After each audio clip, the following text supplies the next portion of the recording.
Hi, my name is April, and today I'm breaking my silence. This is my story, a story of generations bound by pain. It started with my great-grandmother. Then it happened to my grandmother. Then my mother. And then me. A dark pattern that left me with a daughter. A cycle of abuse. In our family, girls were repeatedly violated, and no one talked about it. We thought it was normal. We thought this was the cruel part of life.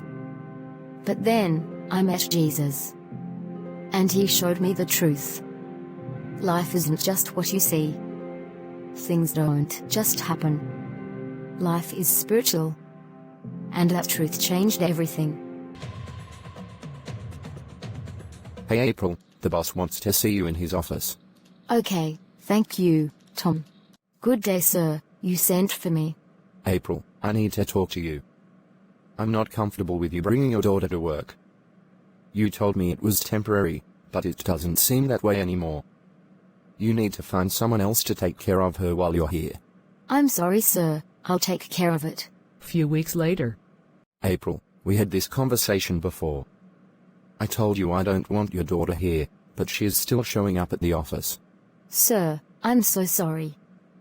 My mom isn't around to help right now, and I don't know anyone I can trust to take care of her. She's not disturbing anyone, sir. Please understand. This wasn't part of our agreement or your contract. If this continues, your job could be at risk. Please, sir, don't say that. I need this job to support my daughter. I've said what I needed to say. You may go now.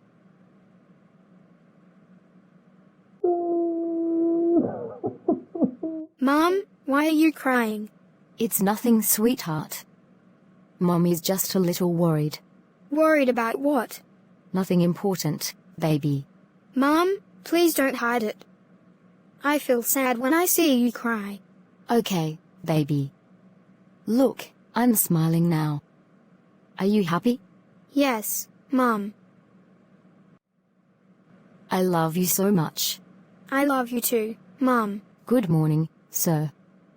Here's my resignation letter. I thought about it, and it would be really hard for me to find another job if you fired me, so please accept it. So, you'd rather resign than find someone to take care of your child? Sir, you wouldn't understand. Whatever. If that's your decision, then so be it. I was terrified of leaving my daughter in someone else's care. The world can be so cruel, and I couldn't bear the thought of her experiencing the same trauma I went through. I spent almost a month desperately searching for a job. This time, I made it clear up front, my daughter would be with me after school. It wasn't easy. Most employers wouldn't even consider it. The idea of a child at work? Unacceptable. Then I met Peter. He offered me a job. It wasn't glamorous, and the pay was small, nothing like my first job. But Peter didn't mind my daughter being there after school. And that made all the difference. With his understanding, I was able to start working again. Few months later. April, I must say, your performance over the past few months has been outstanding. If you keep this up, a promotion is definitely in your future. Thank you so much, sir. That means a lot to me. You're welcome. Keep up the great work. Mom, you look so happy today. I am, sweetheart. My new boss is planning to promote me. I'm so happy for you, Mom. Thank you, baby. Honestly, I don't know what I would have done without you by my side. Hey April, I just realized you didn't have lunch today, so I got this for you and your daughter. Thank you, sir. That was really thoughtful of you. You're welcome. Few days later. Hey Mia, where's your mom? She stepped out, Uncle. Oh okay, I got some ice cream for you. Make sure you show your mom, okay? Okay, Uncle. Mom, and you left. Mr. Peter came by and gave me some ice cream. What? Did he touch you? No, Mum.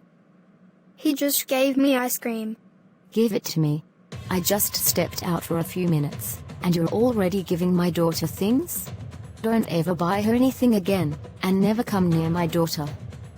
Never. I know your type of people, so don't even think about it. Whatever you're planning, don't you dare. Don't dare. What are you talking about? It was just ice cream. Besides, you went around. I told your daughter to show it to you when you got back. Why are you overreacting? Overreacting? I know your type. Don't dare. Mum, why were you shouting at Uncle? He didn't do anything wrong. Besides, he told me to show it to you before eating it. Mia, I have told you countless times don't accept anything from anyone again. And stop calling Mr. Peter Uncle. He's not family, he's my boss and a stranger. I've told you before, never take things from strangers. I'm sorry, Mum. But Mr. Peter said I should show it to you before I ate it. He was just being nice. At that moment, I realized I had overreacted. I was just so scared, and my mind kept racing with thoughts. Yes, Mr. Peter was a nice boss, but I couldn't help but wonder because sometimes, what seems nice can turn into a nightmare overnight. And I knew I had to see my therapist again to explain what happened, because the trauma had taken over my life. I was so scared. Hello. Hi, sir. Good morning. Good morning, April. I'm really sorry for what happened yesterday. I shouldn't have acted that way. It's okay. I was surprised by your reaction, but I understand. I shouldn't have given your daughter something without your consent. I apologize for that too. Thank you for understanding. Actually, I have an appointment with the doctor today, so please I won't make it to work today. The doctor? I hope everything's okay. I have malaria, but I'll be fine. Oh, no. Get well soon, and please say hi to Mia for me. Thank you. I will. A few days went by, and I hadn't seen April at the office. Something didn't sit right. April was always on edge, always with Mia by her side, no matter where she went. It got me thinking, maybe she was dealing with an abusive husband. I couldn't shake the feeling that she needed help. So, I made up my mind. I had to go to her place. Hey, April. Mr. Peter? How did you find out where I live? April, you're my employee. You filled out an employment form with your information. Oh. Right. You don't look sick to me. Were you lying? Why haven't you been coming to work? What's really going on? Have a seat, please. I'm sorry, okay. I had to see my therapist. I knew I overreacted, and besides I was ashamed to go back to work. A therapist? April, what's really happening? Is everything all right? I'm fine. You don't look fine. Talk to me, April. I'm just scared, okay? I knew it. Is your husband hurting you? Please, talk to me. I can help you. Husband? I'm not married. Then who are you afraid of? Why don't you just mind your business? Let me be. April, you have been with me for so long. I care about you and Mia. Please don't shut me out. Talk to me. I don't know where to start. Maybe another day. I need to go pick Mia up from school. Peter's concern got me worried. Should I trust him? Should I not? A lot of thoughts ran through my mind. I knew I needed to talk to someone. My trauma was eating me up. But would he understand, or would he be one of those who just makes things worse? I was so confused, but I knew I needed to talk to someone. But who? When I spoke with April, I could tell something was seriously wrong. The conversation left me on edge, and I found myself constantly checking my phone, waiting for a call or text from her. I was so worried and wanted to help, but I didn't know how. All I could do was wait, hoping she'd reach out, because I knew deep down, she needed someone. Few weeks later. Hi, April. I came as soon as I saw your text. Thank you for coming. You're welcome. Please have a sit. Are you feeling better now? I don't know. Tell me what's going on. I'm scared, Peter. Scared someone might hurt me or my daughter. Hurt you? April, has someone hurt you before? Yes. I was sexually assaulted when I was younger. What? April, I don't even know what to say. That's horrible. The thing is, it wasn't just me. It started long before me. I don't understand. The women in my family. It's like a curse, Peter. From my great-grandmother generation to mine. And I am terrified Mia might be next. God forbid. Oh, April. Is that why you've been so protective? I see why you acted like that the other time at the office. Yes. I'm just trying to protect her. I don't want her to live through this nightmare. I'm really sorry to hear this, April. What you went through is unimaginable. You're so strong for even opening up about it. This isn't your fault, and you shouldn't have to carry this burden alone. But what can I do? I've tried everything protecting her, Peter. Everything! I can't bear the thought of my daughter going through that. April, what you've endured is truly heartbreaking. But if this has been happening since your great-grandmother, it's not just physical, it's spiritual. Things like this don't just happen by chance. Spiritual? What are you saying? April, you can't fight a spiritual battle with physical caution alone. No matter how careful you are, some things need a higher intervention. Right now, Mia's at school, and you can't be there every second to protect her. But someone can. Who? Jesus. Jesus? The man who assaulted my mother was a so-called Christian. He even quoted scripture while doing horrible things. I appreciate your concern, but if this is your way of inviting me to some religious thing, I'm not interested. April, one man's failure doesn't define Jesus. Please don't let someone's hypocrisy stop you from giving Jesus a chance to heal your heart and protect your family. What's happening isn't normal, and I truly believe only he can break this cycle. Do it for me, if not for yourself. Are you sure this is spiritual? Yes. The same pattern, generation after generation, it's not a coincidence. How can I go about it? I don't even know how to pray. I've never prayed before. I wouldn't know where to start. You don't need to know anything fancy. God is our Father. Talk to him like you're talking to your dad. Let me share some scriptures with you.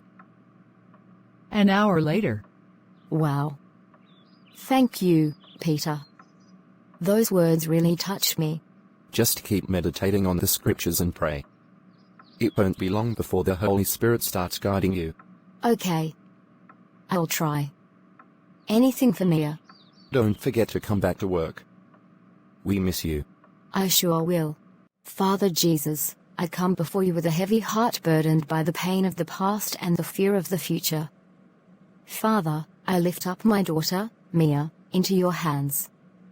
Protect her from all harm and shield her from the darkness that has haunted my family for generations. Break every chain, Lord, and end this cycle of pain. Cover Mia with your love and surround her with your angels. I pray that she will grow up in your light, unshaken by the shadows of the past. Heal my heart, Father, so I can be the mother she needs. Fill me with courage and wisdom to guide her. Few months later. When I was introduced to Jesus, everything began to change. I started talking to him all the time, just like a friend. I read a verse that said, "Cast your burdens on the Lord, for he cares for you." That verse became my anchor. I poured out my heart to him, sharing every fear, every worry, and even my dreams. The peace that followed was indescribable, a calm I'd never felt before. But that was not all. Peter, my boss, wasn't just my boss anymore. He became special. I couldn't explain it, but I'd never felt this way about anyone before. It was as if God had placed him in my life at the perfect time. My heart was filled with gratitude, not just for Peter, but for the journey God was leading me on.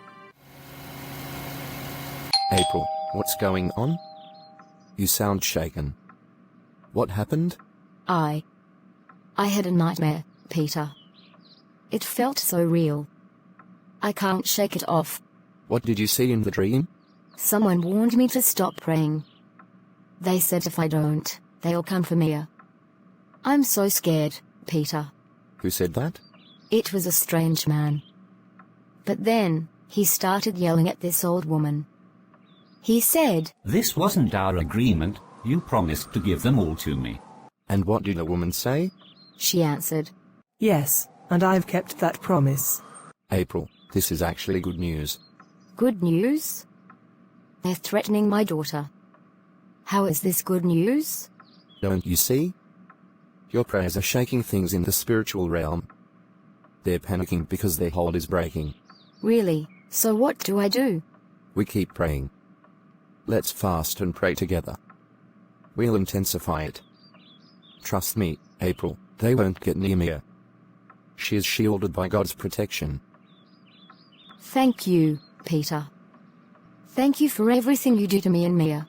You're welcome. It was crystal clear to me I had fallen for April, deeply. But fear kept me silent. I didn't want to confuse her, especially when I knew her heart still needed healing. I could see it. She was strong, but broken. I knew we needed each other, but I also knew that timing was everything. I just didn't know how to say it to her. It is that time of the year. I need Mia. I need her pain, brokenness. I need to destroy her before it is too late. Look at Mia. She's so pure, so innocent. You need her. You have to have her. Bring her into your office. No one will ever know. This is your chance. Mia, come to my office. Bring your work with you. Okay, sir. Ha ha ha ha. She's going to be mine. How are you, Mia? I'm fine, sir. How's your mom? She's fine. Come closer. What? I don't understand, You're a pretty little girl. Do you know that? sir. I don't understand.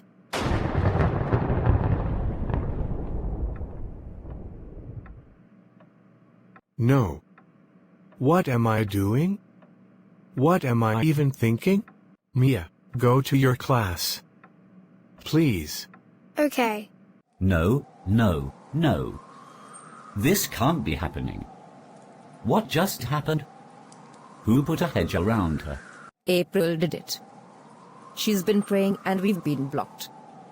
I've tried every angle, every weakness. I can't get close to her. No. This wasn't part of the plan.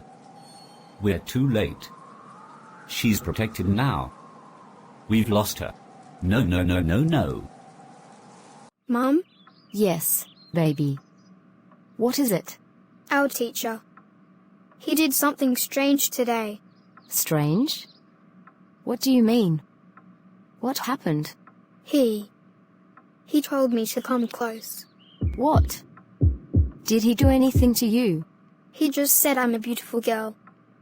Then suddenly told me to go back to class. He said that to you? Are you absolutely sure he didn't touch you? No, Mum. He didn't touch me, but it felt weird. Sweetheart, listen to me. You did the right thing by telling me. I'm so proud of you. Don't worry, I'm going to take care of this, okay? Okay, Mum. I'll be back soon. Hello, Peter. Can you come over to the house? What happened? Something happened to Mia. What? What's going on? Just come quickly, please.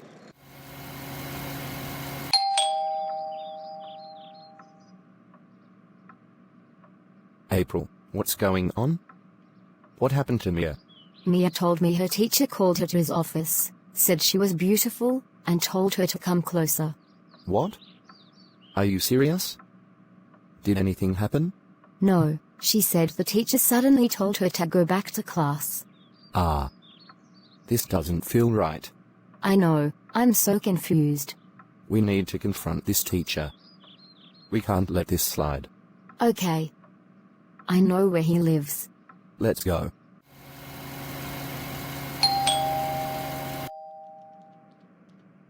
This is for what you did to Mia. I didn't do anything. Who are you even? I am her dad.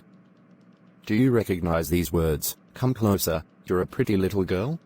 But I didn't do anything. You intended to. Don't deny it. I don't even know what came over me. Mia is a good student. I don't know what I was thinking. I swear, I didn't mean to say those things to her. You'll face the consequences. I'm reporting you to the administration. Men like you deserve to be behind bales. April, let's go. I have reported him already. And they are investigating him. Thank you. I really don't know what I would have done without you. I would have just pulled Mia out of that school. April, don't worry. God is protecting Mia. Nothing will happen to her. You heard what the teacher said, didn't you? Something in him stopped him from going any further. You think that was God? I don't just think, April. I know it was God. Thank you again. At that moment, I realized I had fallen deeply in love with Peter. But I couldn't bring myself to say anything. What if you didn't feel the same? I wondered if this was all part of God's plan, if Peter was sent to help me, not to love me. My heart was torn. I couldn't tell him how I felt. Not yet. Few months later. Hey Peter, what's up? You called? April, I'd been dying to tell you this. I'd waited for the right moment, but I can't hold it in any longer. I'm deeply in love with you. Being close to you and not saying anything has been pure torture. I love you with all my heart. I feel the same way. It's been just as hard for me, being near you but not being able to call you mine. Oh my God, April. I was so scared of your reaction. You have made me the happiest man alive. After a few months, Peter and April got married in a beautiful ceremony surrounded by loved ones. God blesses their union with 2 children, Esther and Andrew, while Mia heads off to college to pursue her dreams. Thank you for watching. When facing situations where your children are vulnerable, remember that no matter how careful you try to be, ultimate protection comes from God. You can't watch over them every second, but God is everywhere and always watching. Psalm 121:3 says, "He will not let your foot slip. He who watches over you will not slumber. Indeed, he who watches over Israel will neither slumber nor sleep." As parents, we should cover our children in prayer continually. Proverbs 22:6 teaches us to train our children in the way they should go, and consistent prayer is part of that protection. You can't be everywhere, but God is. Trust in His power, His love, and His ability to protect when you can't be there physically. Pray for their safety, their hearts, and for God's protection over their lives, because no situation is too great for Him to handle. Just as in Psalm 91:11, "For He will command His angels concerning you to guard you in all your ways." Trust that God is surrounding your children, protecting them even in unseen moments. Let Him be your shield and refuge. Bye. See you next time.